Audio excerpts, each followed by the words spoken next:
Hoy vamos a ver, hermanos, los medios para usar con los pecadores.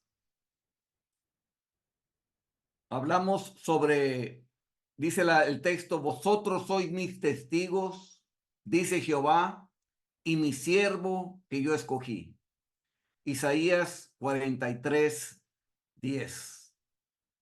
En el texto se afirma que los hijos de Dios son sus testigos. Tú y yo somos testigos de Dios, de lo que Dios nos ha mostrado a través de la palabra, de su salvación, del Espíritu Santo y de todo lo que nos ha sido revelado por medio de su Hijo. En varias conferencias anteriores he estado hablando sobre el tema de la oración o esa área de medios para la promoción de un avivamiento que tiene la intención de mover a Dios a derramar su espíritu.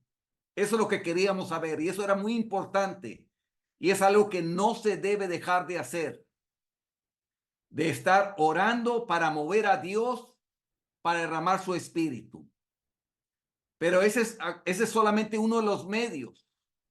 El otro medio es los medios de ir a predicarle a la gente, ser testigo de Dios para hablarle a la gente.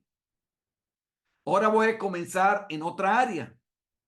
Los medios para usar para la convicción y conversión de pecadores. Convicción es que la persona está convencida de las verdades que le estamos hablando. Conversión es cuando él ya deja de ser un pecador y se arrepiente y cree en Jesucristo y él ha nacido de nuevo y es una nueva criatura en Cristo. Quiere decir que ya dejó el pecado, dejó su vida antigua, dejó el mundo, dejó todo aquello que le agrada a Dios, le desagrada a Dios y se ha vuelto a Jesús para vivir solamente para él. A eso es conversión y eso es convicción. Los medios que usamos para eso es lo que vamos a ver hoy. En general, las personas se ven afectadas por el tema del cristianismo en proporción a la convicción de su verdad. Vean, en proporción a la convicción de su verdad. En otras palabras, en la misma proporción en que ellos están convencidos de esa verdad. Si no están convencidos, muy convencidos de esa verdad, no les va a afectar. Si dudan de esa verdad, no les va a afectar. Pero si están bien convencidos, entonces en esa les va a afectar esa verdad. Les va a llegar al corazón. Cuando nosotros oramos, cuando vimos todas las conferencias de oración, las lecciones de oración, era para eso, para que la verdad la crean, para que sea bien real esa verdad y afecte a la gente. La falta de atención al cristianismo es la gran razón por la cual se siente tan poco al respecto.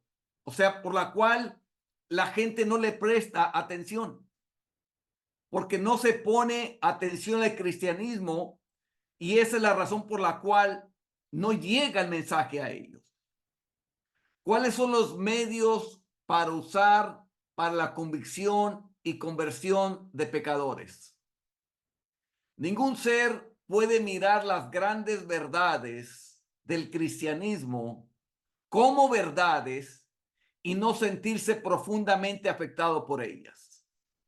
Cuando tú ves las verdades, cuando tú lees las verdades del cristianismo, tienes que ser afectado por ellas.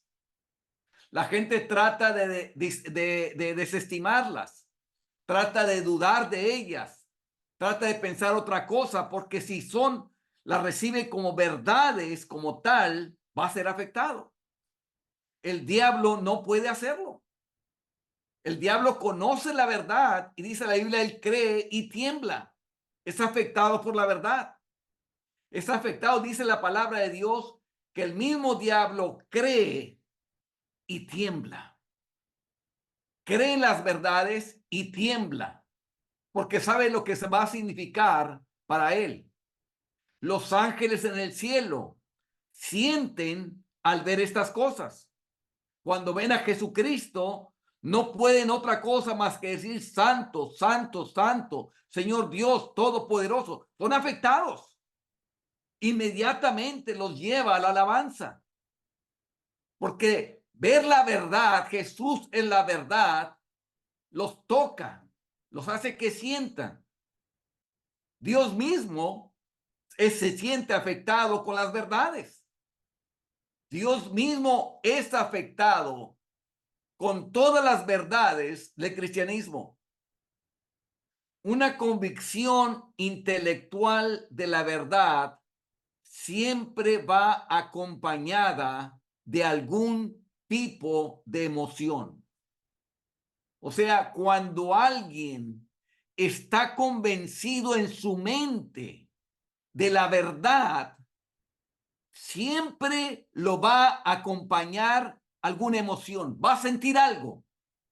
Va a sentir algo.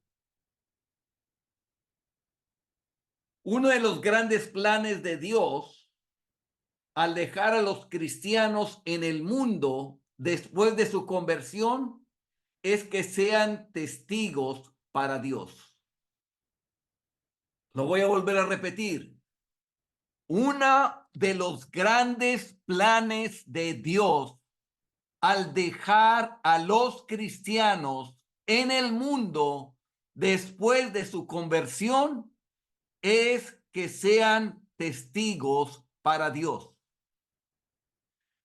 Si tú estás convertido, Dios no te ha llevado todavía al cielo por una razón, para que testifiques acerca de Él, para que hables acerca de Él. Es la razón por la cual sigues aquí, para hablar a la gente de las maravillas de Dios, de lo que hace Dios, del juicio venidero, para dar testimonio de Él, para hablar a los pecadores, para que se arrepientan y vivan para Dios. Por eso es que todavía estás aquí en la tierra. Es para que llamen la atención de la multitud despreocupada sobre el tema y hagan que vean la diferencia en el carácter y destino de quienes creen y quienes rechazan el evangelio. O sea, número uno, llamar la atención de quienes, de una multitud allá afuera que está despreocupada sobre el tema de su salvación, que ni les pasa por la cabeza, que ni piensan que un día se van a morir y van a tener que dar cuentas a Dios. Esa es la multitud que está despreocupada, que no sabe, que muchos de ellos están en ignorancia, que piensan que la tumba es el final del camino, que piensan que no hay vida después de la muerte, que solo viven para este mundo. Esa es la multitud despreocupada.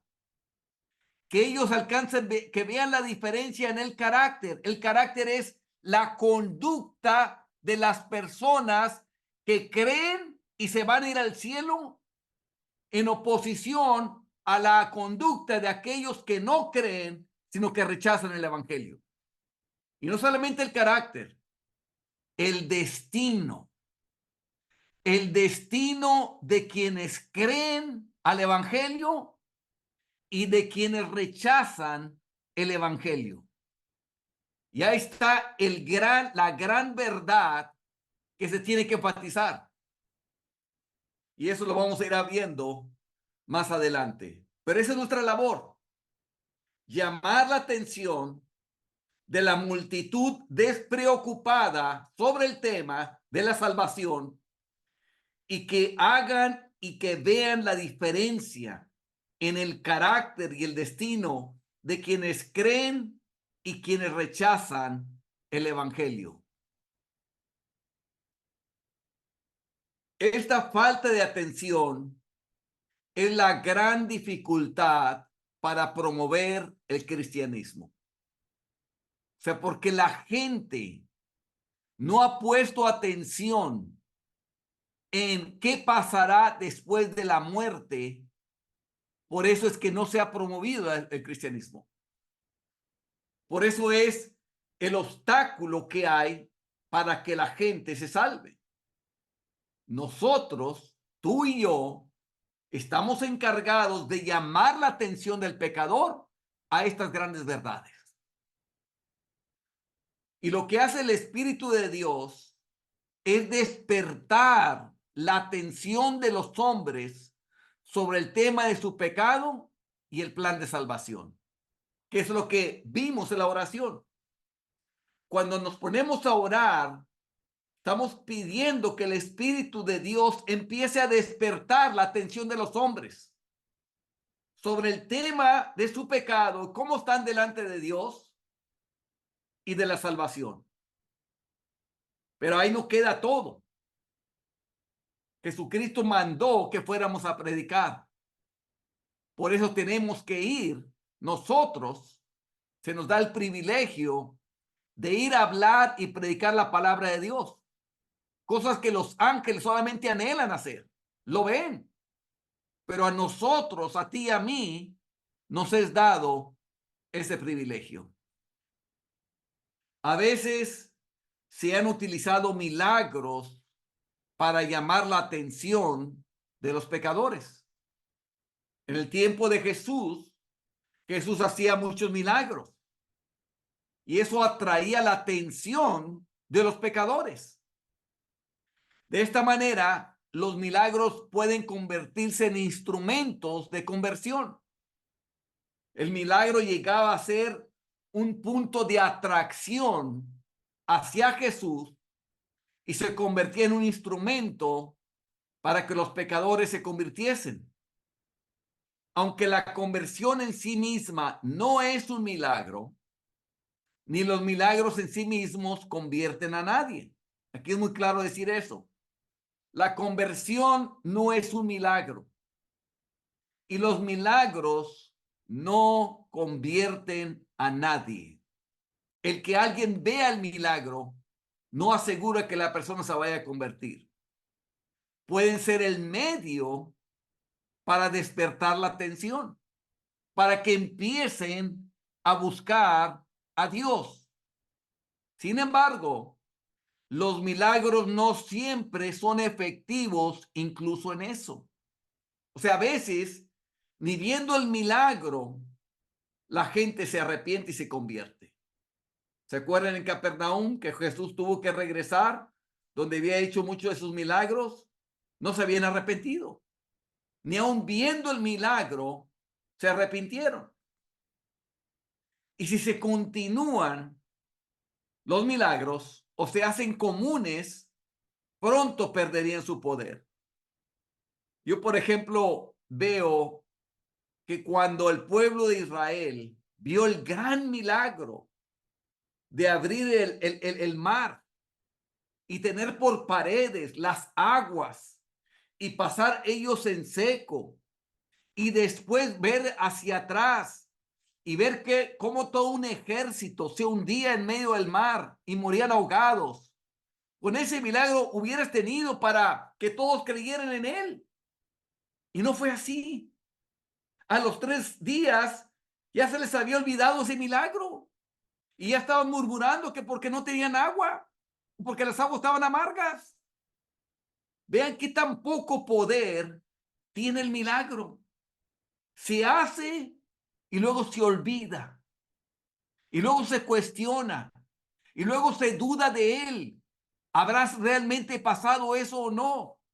A lo mejor como quiera se iba a secar. A lo mejor no fue Dios. Los israelitas tenían una columna de nube durante el día. Fuego, una columna de fuego en la noche. La podían ver, una columna de fuego en la noche. Todos los días. Pero se acostumbraron. Ya era común ver eso. Ya no lo veían como un milagro. Y dice la Biblia que la mayoría de ellos no se agradó Dios.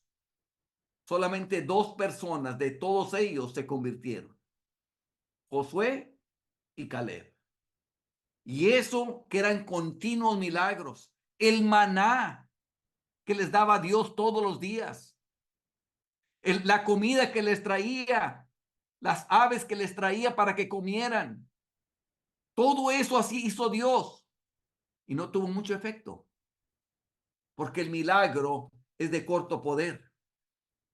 Lo que se necesita en el mundo es algo que pueda ser una especie de milagro omnipresente, capaz no solo de llamar la atención, sino de fijarla y mantener la mente en cálido contacto con la verdad hasta que se rinda. Eso es lo que se necesita.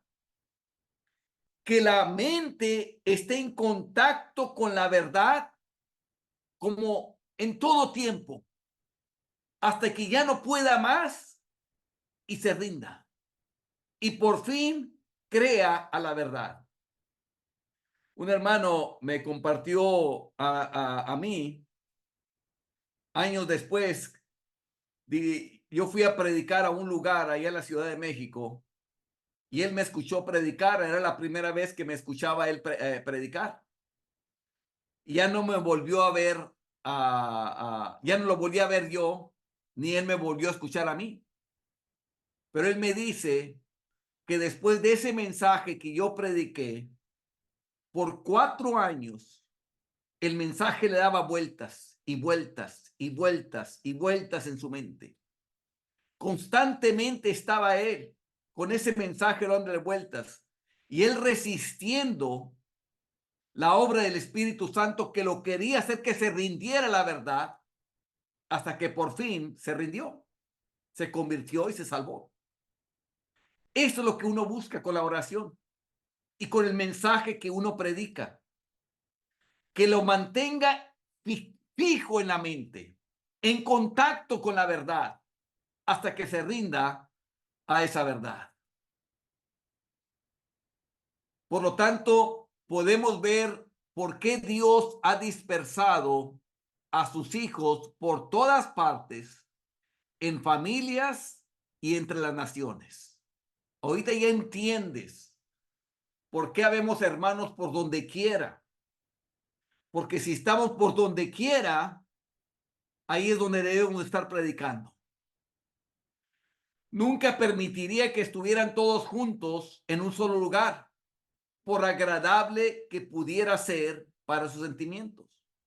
Es común que los hermanos quieren estar juntos entre hermanos, porque ahí todos se aman, todos se quieren, todos se respetan, todos se buscan el bien de cada uno de ellos y todos les gusta estar ahí entre ellos.